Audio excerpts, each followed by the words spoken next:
esse ano para a Série 1 do Paulista e, se Deus quiser, voltar à Série A do Campeonato Brasileiro.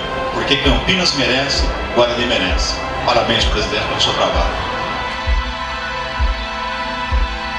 Boa pro Guarani, né, que é um gol feito com o uniforme da Lupo, que, se Deus quiser, na Série A2 aí terá muitos corações aí para o acesso à Série A1.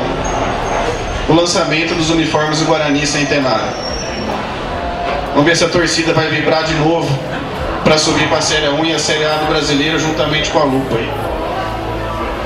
Primeiramente, queria apresentar alguns escudos que fazem, na verdade, todos esses escudos fazem parte do uniforme do Centenário, apesar de o Guarani ter tido outros escudos na história, mas acho que são os principais escudos que farão parte do nosso uniforme.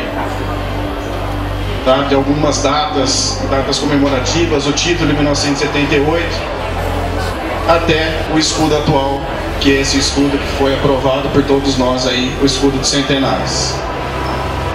Esse é o uniforme número 1 do Guarani.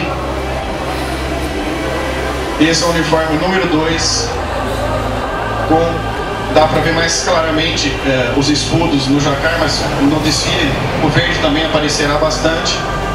E por uma grande expectativa, a gente vai mostrar para vocês como sairá o uniforme número 3 do Guarani, que provavelmente no início do Campeonato Brasileiro ele já estará pronto para o Guarani disputar a Série B.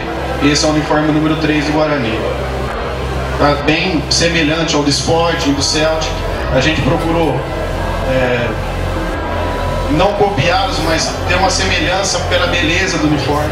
E nas camisas de venda, a princípio, nós faremos todas com o número 100 nas costas, que é homenagem aos 100 anos do Guarani.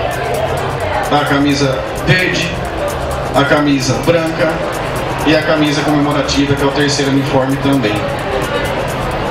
E uma mensagem que eu deixei para vocês aí, que a Lupo deixa para vocês, que esperamos que os centenários, os novos uniformes, fortaleçam ainda mais o Guarani rumo à Série A1 do Campeonato Paulista e Série A do Campeonato Brasileiro.